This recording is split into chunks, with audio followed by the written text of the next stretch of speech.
My name is Avery Thompson. I'm 33 years old, and by the time Thanksgiving dinner was over, my family finally understood that silence does not always mean weakness. I had barely set down my coat when I realized something was off in that house.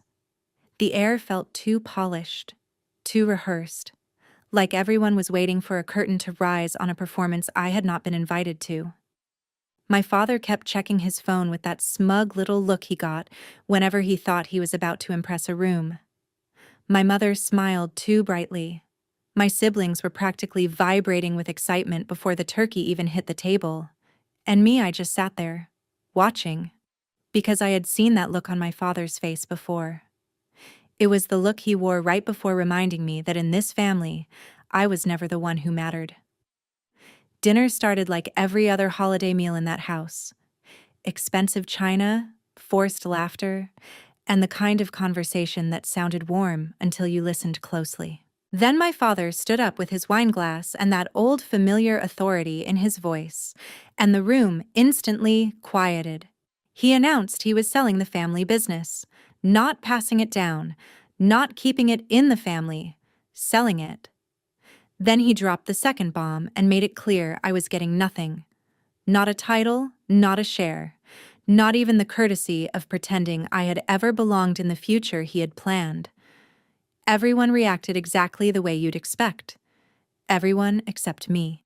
Because while they were busy celebrating and panicking, I only had one question left to ask.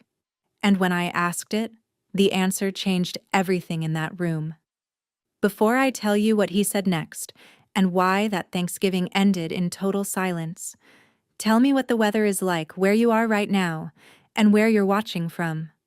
I want to see how far this story reaches. I grew up in Oak Brook, Illinois, in a house that looked like success from every angle. The front lawn was always trimmed so precisely it barely looked real.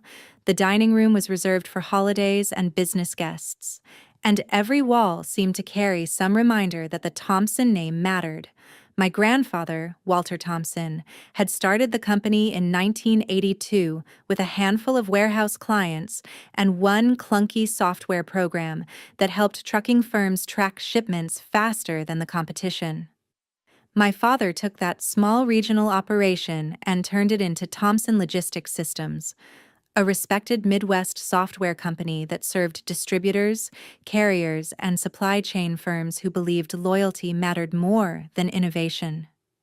In public, people called it a family legacy.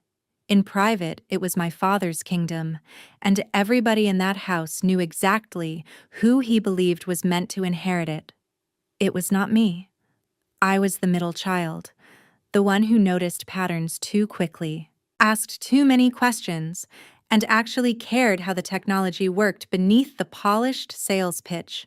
By the time I was 12, I was teaching myself code online after finishing homework. By 16, I was building prototype dashboards for fun, just to see how data could predict delays before they happened. I thought that mattered. I thought being useful mattered. But in my father's world, usefulness had less value than image, and image had less value than tradition. My older brother Derek was tradition in a tailored suit. He had the right handshake, the right last name, and the right confidence to fill a room even when he had absolutely nothing to say.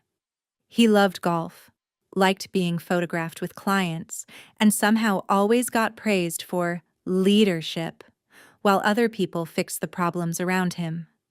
My younger sister Haley had no interest in the company itself, but she loved everything that came with being attached to it. She built her whole identity around polished family wealth, expensive brunches, perfect holiday decor, and captions about legacy, class, and hard work that would have been hilarious if they were not so shameless. Then there was my mother, Elizabeth, who had perfected the art of smoothing conflict until it looked like good manners. She could sense tension the second it entered a room, but instead of confronting it, she poured wine, changed the subject, and acted like silence was the same thing as peace. That was the rhythm of our family. Derek was praised, Haley was indulged, my father was obeyed, and I was tolerated. At dinner, if I mentioned product architecture, my father would smile the way men smile at children with finger paint and say something like, "Avery, sweetheart, let's leave the business talk to the people actually running the business." If I pointed out inefficiencies in their outdated systems, he would wave me off and say clients did not pay for trends. They paid for trust. Trust, in his mind, meant keeping things exactly the same until it was too late to change. What made it worse was that I was not imagining any of this. I was not the bitter daughter rewriting history, because I did not get enough attention. I had the grades, the internships, the technical background, and the work ethic to earn a real seat at that table. I studied computer science and operations at Northwestern, graduated with honors, and came home believing that maybe, finally, he would have to see me as more than an inconvenience with good ideas. I still remember how hopeful I was the first time I brought up the future of predictive logistics at dinner. I had spent weeks building a model that showed how machine learning could help mid-sized carriers reduce missed windows, labor waste, and fuel inefficiencies. I thought he would at least ask questions. Instead, he cut into his steak, barely looked up, and said, "Avery, companies like ours do not gamble on theory." Then he turned to Derek and asked about some client golf outing as if I had not spoken at all. That was when I started to understand the real problem. My father did not ignore me because I lacked value. He ignored me because my value threatened a story he had already decided to tell about who mattered in this family. The moment everything broke happened when I was 23, and it did not happen in some dramatic boardroom in Chicago. It happened during one of those polished family business retreats my father loved to organize every summer in Wisconsin Dells. He called them strategy weekends, but they were really pageants. Executives showed up in resort casual, clients came for steak dinners and river views, and my father got to play visionary patriarch while Derek nodded beside him like a crown prince in training. I had spent 2 months preparing for that trip. I built a full presentation around AI-based supply forecasting and route optimization, not in abstract terms, but in a way Thomson Logistics Systems could realistically implement in phases. I had real data, projected margins, risk analysis, and a practical rollout plan. I knew their clients were starting to feel the strain of bottlenecks, labor gaps, and outdated warehouse communication. I knew the market was shifting faster than my father understood. More than anything, I knew this proposal could move the company years ahead of its competitors if he gave it a chance. On the second afternoon of the retreat, after a long lunch and a round of self-congratulatory speeches about company culture, my father finally allowed me 20 minutes to present. I stood in front of a room full of senior staff, 2 legacy clients, Derek, my mother, and a few outside advisors. My laptop was connected, my notes were ready, and for the first 3 minutes, people actually listened. I showed how predictive modeling could flag shipping disruptions early. I showed how warehouse staffing could be adjusted based on demand patterns instead of guesswork. I showed how even small carriers were beginning to expect smarter systems, faster insights, better integrations. Then my father leaned back, crossed his arms, and stopped me mid-sentence. Not with a question, not with a concern, with a laugh. It was not loud, but it was enough. Enough to make everyone else stop looking at the screen and start looking at him. He said, "Avery, this is exactly the problem with people who live in spreadsheets. You think intelligence is the same thing as leadership." Then he turned to the room and added, "My daughter is brilliant, no doubt about that. But she still does not understand how the real world works. We do not hand over serious businesses to people chasing ideas that sound good in classrooms. We hand them over to people who know how to protect what already works." Then he put a hand on Derek's shoulder and said, "That is why the future of this company is staying right where it belongs." I felt the blood rush into my face so fast I thought I might pass out. Nobody said a word. Nobody defended me. Derek looked embarrassed for maybe half a second before settling into the smug silence of a man being publicly chosen. My mother stared at her folded hands. One client gave me that tight little sympathetic smile people use when they are relieved the humiliation is happening to someone else. I stood there for another few seconds, still holding the clicker, still pretending there was any dignity left to salvage. Then I closed my laptop, thanked the room in a voice that barely sounded like mine, and walked out. I did not cry until I got to the parking lot. Even then, it only lasted a minute. Not because it did not hurt, but because something colder took over. Something cleaner. I sat in my car with the engine running and realized that if I stayed, that moment would be my whole life. Every good idea would be filtered through Derek. Every accomplishment would be minimized. Every failure would be used as proof that my father had been right all along. So I drove back to Illinois that night, packed 2 suitcases, sold what I could, and bought a one-way ticket to Seattle with $4,000 and a fury I had no words for yet. My father called it a phase. My mother called it distance. Derek called it me being dramatic. But none of them understood what I had decided in that parking lot. I was not leaving to heal. I was leaving to build something that would eventually make all of them regret how easy it had been to underestimate me. Seattle was the first place I had ever lived where nobody cared what family I came from, and that turned out to be exactly what I needed. The city was gray, wet, expensive, and completely uninterested in my last name. I rented a tiny studio in Ballard with uneven floors and a radiator that made sounds like it was dying in the wall. I worked freelance contracts by day, sometimes by night too, taking on back-end development, warehouse dashboard builds, API cleanup, anything that paid enough to cover rent and keep me moving. I stopped talking about Thomson Logistics Systems almost immediately, not because I wanted to hide from it, but because I wanted to know whether I was actually capable without it. I used the professional name Alex Rivera when I started pitching work, partly because I did not want my family name floating around tech circles, and partly because I wanted every client, investor, and partner to respond to the quality of the product instead of the story attached to the founder. Those first 2 years were brutal in the least glamorous way possible. I was exhausted all the time, never had enough money, and learned more from broken systems and impossible deadlines than any class had ever taught me. But there was one thing those years gave me that I had never had at home: clarity. The smaller logistics firms I worked with all had variations of the same problem. Their systems were fragmented. Their warehouse data lagged behind real conditions. Their dispatch decisions were reactive instead of predictive, and nobody had built a clean, affordable intelligence layer that could connect legacy software to live operational decisions in a way real companies could actually use. That was the gap. That was the future. So while I was doing contract work to survive, I was quietly building my own platform at night. The first version was ugly, half held together by caffeine and stubbornness, but it worked. It could pull warehouse throughput, route data, order velocity, and labor inputs into one environment and flag disruptions before they turned into expensive chaos. It was not magic. It was not a fantasy. It was exactly the kind of practical system my father had once dismissed because it came from me.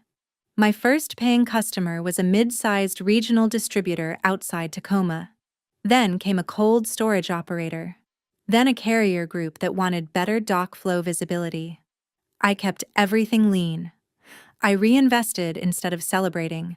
I hired carefully. I chose people who were smarter than me in specific ways and humble enough to solve ugly problems without chasing credit. By the time I turned 28, the product had evolved into something real enough to attract acquisition interest. That was when I formed Avengers Holdings, a parent company that could own not just one platform, but a growing ecosystem around logistics intelligence, warehouse orchestration, and predictive operations. I did not build it like a founder desperate to get famous. I built it like someone who had already learned what happens when image becomes more important than competence. We stayed private. We kept interviews rare. When investors wanted the founder out front, I sent my COO unless there was a legal reason for me to appear.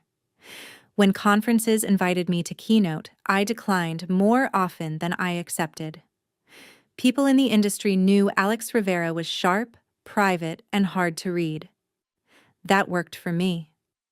Over the next 7 years, Avengers acquired smaller tools that solved complementary problems: a dock scheduling startup in Portland, a warehouse analytics firm in Denver, a labor forecasting platform in Austin. None of them made headlines outside the trade press, but together they made us powerful in exactly the corners of the market that old-school companies never noticed until it was too late. We became valuable not because we were flashy, but because we were useful in places where inefficiency cost millions. All that time, my family knew almost nothing. When my mother asked how work was, I said it was busy. When Haley asked if I was still doing some kind of computer thing, I let her think that. When Derek asked whether I had finally joined a real company, I smiled and changed the subject. My father barely asked at all.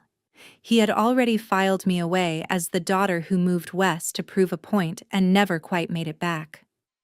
That assumption became one of my greatest advantages, because while they were treating me like background noise, I was studying Thomson Logistics Systems from the outside with a level of honesty nobody inside that company was willing to apply.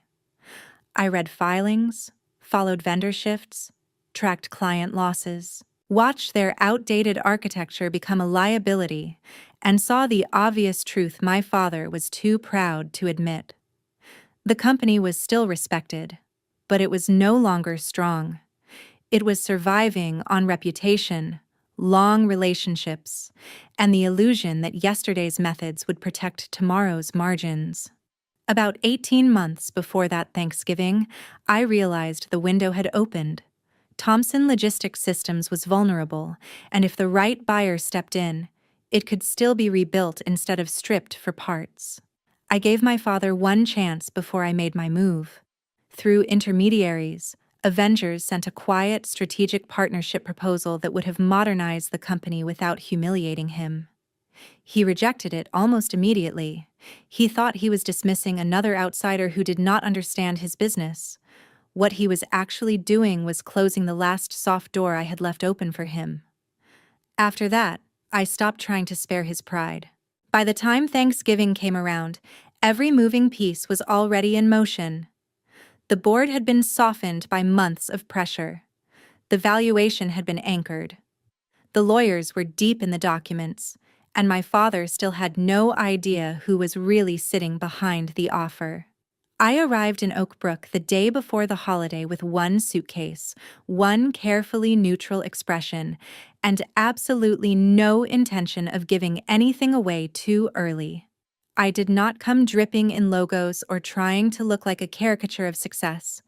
That would have been too obvious, too desperate. Instead, I wore the kind of quiet confidence money buys only after it has stopped needing applause. My coat was tailored, my watch understated, my bag expensive enough to be noticed only by people who actually understood what they were seeing. The driver who dropped me off was there because I no longer felt like squeezing myself into a rental line after flying home, not because I needed to make an entrance. But the entrance made itself anyway. My mother opened the door and paused just long enough to take in the details. She hugged me warmly, then leaned back and said, "You look different." I smiled and told her Seattle had been good to me. That was technically true. It had been brutal too, but brutal in the way that forges something useful. Inside, the house looked the same polished wood, the same staged family photographs, the same carefully preserved version of a life that had always looked more stable than it felt. My father was in his study, of course. He was always in his study before a major announcement, like a man rehearsing his own importance. I found Derek in the living room with a drink in his hand before noon, talking loudly about expansion plans as if he were already running the company. He hugged me with one arm, gave me a once-over, and asked if I was finally doing better out there. Better than what? I almost asked, but there was no point. Haley floated in a few minutes later with her phone already pointed at the room, capturing cozy family Thanksgiving prep for followers who thought inherited money looked effortless because nobody ever filmed the mess behind it. She air-kissed my cheek and asked me if I had a boyfriend yet, in that tone women use when they are pretending to be curious but are really taking inventory. I told her no.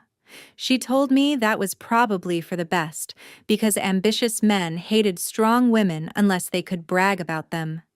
Then she laughed like she had said something clever. The only person who seemed remotely unsettled by my presence was my mother. She kept watching me the way people watch a painting they are suddenly afraid they misunderstood the first time. Late that afternoon, I passed my father's study and heard his voice through the door, clipped and self-satisfied. He was on speaker with someone from the legal team, confirming numbers, timelines, and a final call after Thanksgiving dinner. 53 million, he said, and in his voice I could hear the relief of a man who believed he had pulled off one last great act of control. I stood there for a moment, listening. He still thought this sale would end the story on his terms. He still thought he was choosing the ending. When he came out and saw me in the hall, he gave me that distracted half-smile. Powerful men give people they do not consider relevant to the real conversation. "Big day tomorrow," he said. "You probably wouldn't be interested in the details." I told him maybe he would be surprised. He barely heard me. That night at dinner prep, my mother fussed over seating and silverware. Haley practiced casual angles for the dining room centerpiece. Derek made a joke about how Dad was probably about to make him rich enough to retire by 45. Nobody noticed that I never laughed. Nobody noticed that I spent the entire evening studying their faces like I was memorizing the last version of a family dynamic that was about to stop existing. The hardest part was not keeping the secret. It was sitting in that house, hearing the same patterns, watching the same dismissals, and realizing they had no idea how close they were to learning that every assumption they had ever made about me was wrong. By the time Thanksgiving dinner finally began, I was not nervous. I was finished waiting. The dining room looked exactly the way it always had on holidays, which made what happened there feel even sharper. The table was set with my mother's best china. Candles glowed softly, and every seat reflected the same family hierarchy we had followed for years. My father at the head, my mother opposite him. Derek close enough to catch every approving glance. Haley where the light hit her best. Me far enough away to be included but never central. Dinner began with the usual performance. Compliments about the food. Thin jokes. Conversations that sounded warm until you actually listened. Derek talked about growth and legacy like he had personally built either one. Haley talked about a new brand deal and kept checking her phone under the table. My mother drank too quickly. My father barely touched his food because he was too full of himself to be hungry. Then, just after the plates were cleared and before dessert, he tapped his glass with his fork. The room quieted instantly. He stood with that same polished authority I had seen my whole life and announced that after months of confidential negotiations, he had agreed to sell Thompson Logistics Systems. Derek actually smiled before he finished the sentence. Haley gasped, sounding more excited than shocked. My mother's face tightened, but she kept that careful social smile in place. Then my father delivered the second blow. He said none of us should expect some easy inheritance from the sale. He and my mother would decide where the money went, and a large portion would be directed elsewhere. Derek's smile disappeared. Haley blurted out, "Wait, what do you mean elsewhere?" My father kept talking about responsibility and stewardship, still expecting to sound noble while cutting his own children out of the future. Derek pushed back from the table and demanded to know how he could spend years at the company and still get blindsided like this. Haley panicked about what this would do to the family image. My mother told everyone to lower their voices. Through all of it, I stayed quiet. I set down my fork and waited until the room remembered I existed. Then I asked one question. Dad, who's the buyer? He straightened, pleased to hold one fact that still made him feel powerful. Avengers. Holdings, he said. Final number is 53 million. Serious people. They know what this company is worth. I nodded once, let the silence stretch, then said, Dad, I am Avengers Holdings. Nobody moved. Derek gave a short laugh first because men like him always think the worst possibility must be a joke. Haley stared at me like I had started speaking another language. My mother slowly lowered her wine glass. My father did not react at all for a full 2 seconds, which told me he had heard me perfectly. Then he said, Don't be ridiculous. I took a slim card case from my bag and placed one card on the table. A.E. Rivera, founder and CEO, Avengers Holdings. My father picked it up, and I watched the change move across his face in stages. Confusion. Resistance. Then the ugly realization that the buyer he had admired was the daughter he had spent years dismissing. Derek demanded to know what game I was playing. I told him it was not a game. Avengers had negotiated through counsel and acquisition teams for months. The deal was legal, signed, and final. My father said the founder of Avengers was Alex Rivera. I told him Alex Rivera was a professional name, and serious businesses used intermediaries every day.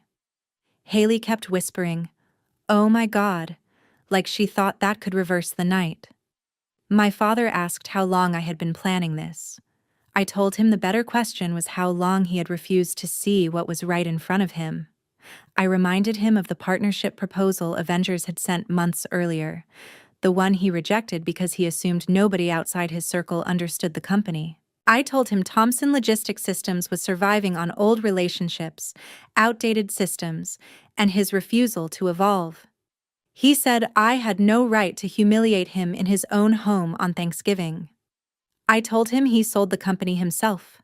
He just never imagined the person capable of buying it could be me. Derek shot to his feet and accused me of planning all this to destroy him. I said no. I had planned it to save a company he was helping ruin. Then I mentioned the vendor kickbacks, the padded invoices, and the side deals he thought nobody had traced. He froze instantly. My mother looked from him to me in disbelief. My father demanded an explanation, so I gave him one. During diligence, Avengers found a pattern of inflated contracts routed through a preferred vendor Derek kept defending. The overages led back to an account connected to him. Derek called me a liar. I told him I had the documentation. That was when the room really changed.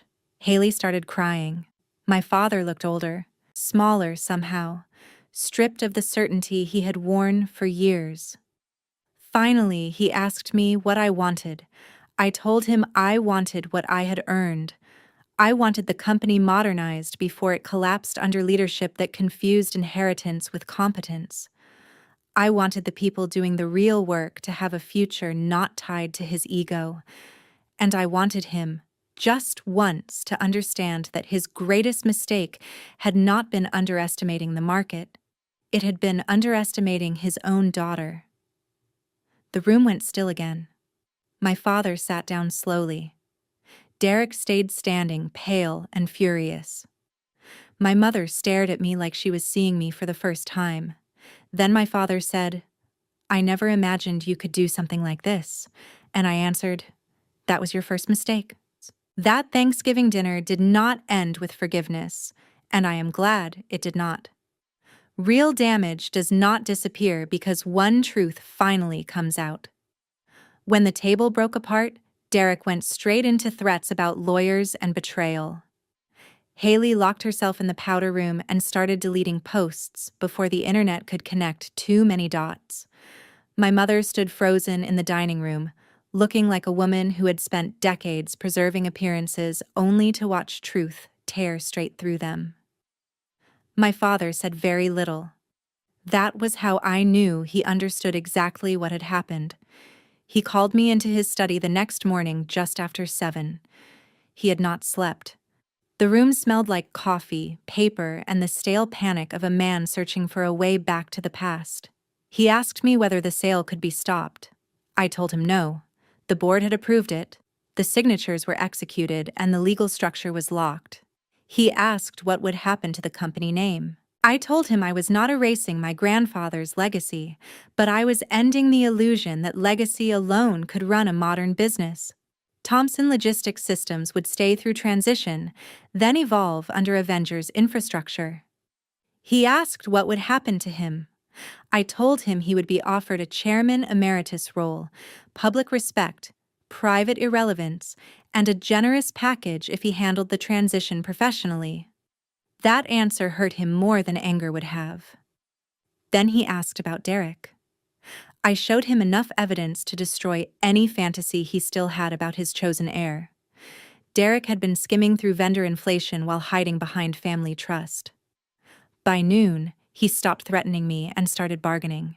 He was given a choice: repay what he could, resign quietly, and stay out of the headlines, or force a deeper legal review that would finish what was left of his credibility. He resigned within the week. The real punishment was not losing his title. It was that everyone finally saw him clearly, not as an heir, just as a mediocre man who had been carried too long.